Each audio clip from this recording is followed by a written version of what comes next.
आज ईरान ने इजराइल पर एक मिसाइल दागी और एक मिसाइल भी इंटरसेप्ट नहीं कर सका इजराइल। ये देखिए, ये अपने आप में बता रहा है कि किस तरीके से इजराइल का जो एयर डिफेंस सिस्टम है वो यहां फेल हुआ है। इजरायली अखबार हारेट्स का दावा है ये कि एक मिसाइल लॉन्च की गई और वो एक मिसाइल भी इंटरसेप्ट नहीं कर पाया इजराइल।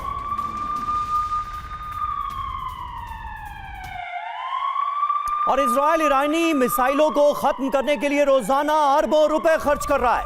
ये ब्रेकिंग न्यूज आपको दिखाते हैं। ईरान करीब करीब रोजाना बैलिस्टिक मिसाइल से इजराइल पर हमले कर रहा है।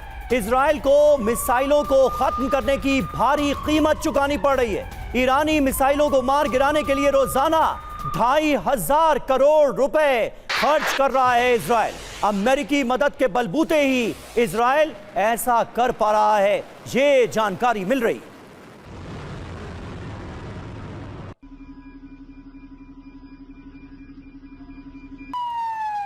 तो ये बड़ी जानकारी सामने आ रही है। आखिर इजराइल के एयर डिफेंस सिस्टम को हुआ क्या?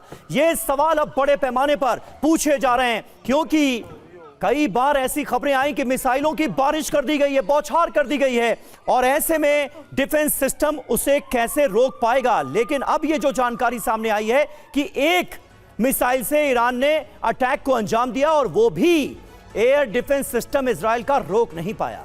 आइए आपको बताते हैं इजराइल ईरान के मिसाइल हमलों से बचने के लिए खर्च कितना कर रहा है और कौन से हथियार रक्षा कवच की भूमिका निभाते हैं। ईरान के मिसाइल प्रहार, इजराइल की महंगी दीवार, मिसाइल इंटरसेप्शन पर खर्च हो रहे हैं रोजाना इजराइल के 2500 करोड़ रोजाना। कौन से हथियार कारगर साबित हुए? आयरन डोम डिफेंस सिस्टम नजदीकी हमलों के खिलाफ यह कारगर साबित हुआ है। एक मिसाइल की कीमत इसकी है 83 लाख रुपए। इसके अलावा aero defence system ballistic missile के हमलों से यह बचाव करने का मादा रखता है, लेकिन यह भी कारगर साबित तो हो नहीं रहा ईरान के हमलों के आगे। लेकिन एक मिसाइल की इसकी कीमत है 25 करोड़ रुपए। डिफेंस सिस्टम के लिए मदद की बात की जाए तो अमेरिका से फंडिंग मिल रही है।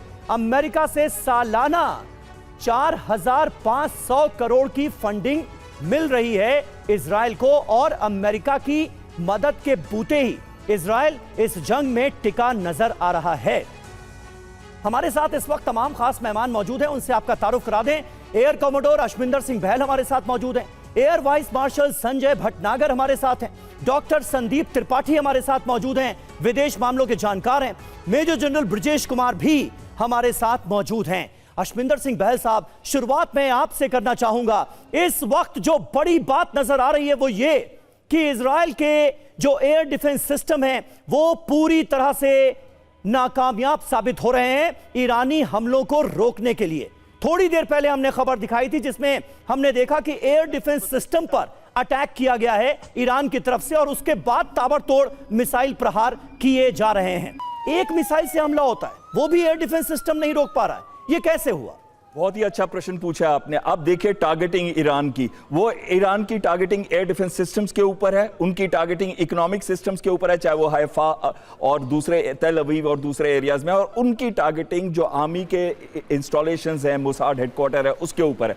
तो अगर हम कहते हैं कि इंटीग्रेटेड एयर डिफेंस सिस्टम जो इजराइल का है वो विश्व का सबसे बेस्ट सिस्टम है, और उसमें जो एरो सिस्टम 2400 किलोमीटर और छोटे रेंज पे आयरन डोम 70 किलोमीटर, बीच में मल्टीपल और हैं, लेकिन ये सब क्यों नहीं रोक पा रहे? ये इसका रीजन है जो सबसे बड़ी गलती अमेरिका और इजराइल ने की है कि अंडर एस्टिमेट किया उन्होंने मिसाइल खेप जो ईरान के पास है, टाइप्स ऑफ मिसाइल जो ईरान के पास है, मिसाइल की कैपेबिलिटी, मिसाइल्स की कैपेबिलिटी में बहुत वृद्धि हुई है। ईरान अब वो वाली मिसाइल्स का इस्तेमाल कर रहा है जो कि ना केवल एडवांस्ड गाइडेंस सिस्टम के साथ हैं, जीपीएस से भी इंडिपेंडेंट है उनमें से कुछ, और दूसरा आता है वो मनूवरेबल है, यानी कि हवा में मनूवर करती है जिससे एयर डिफेंस इंटरसेप्शन नहीं हो पाता, और तीसरा है वो मल्टीपल वॉरेट्स के साथ आ रही हैं। और मल्टीपल वॉरेट्स का मतलब होता है एक हाइट के ऊपर वो छोड़ देती हैं और उसके बाद 10 से 20 डिपेंडिंग ऑन कितने वॉरहेड्स 10 से 12 वो वॉरहेड्स अलग अलग जाके अपने अपने टारगेट सिस्टम्स पे लगते हैं।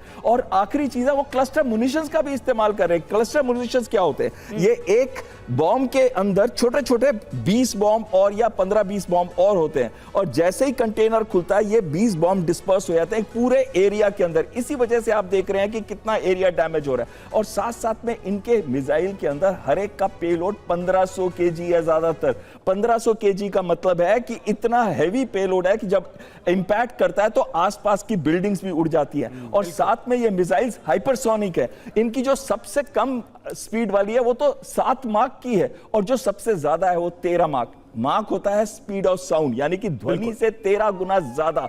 ये सारे फैक्टर्स हैं जिसकी वजह से वो बीट कर पा रही है इजरायली एयर डिफेंस सिस्टम को। लेकिन इसका यह मतलब नहीं है कि हर टाइम एक मिसाइल निकल के जा सकेगी। इसका यह मतलब है कि इजराइल की एयर डिफेंस कैपेबिलिटी धीरे धीरे डिग्रेड हो रही है, और उसके साथ साथ जो एक्यूरेसीज हैं और जो साथ में वो सैचुरेट करते हैं कि बहुत सारी मिसाइल्स एक साथ आती हैं, वो टैकल नहीं कर पा रहे। बिल्कुल, सबसे बड़ी बात है कि क्या इजराइल का defence system, air defence system saturation की तरफ बढ़ रहा है, और दूसरा कि ये इजराइल कैसे नहीं गेस पर कर पाया कि ईरान ने अपनी मिसाइलों को इजराइल के एयर डिफेंस सिस्टम को देखते हुए डिजाइन किया होगा, उन्हें मैन्युफैक्चर किया होगा, जो आज जमीन पर नजर भी आ रहा है उसका असर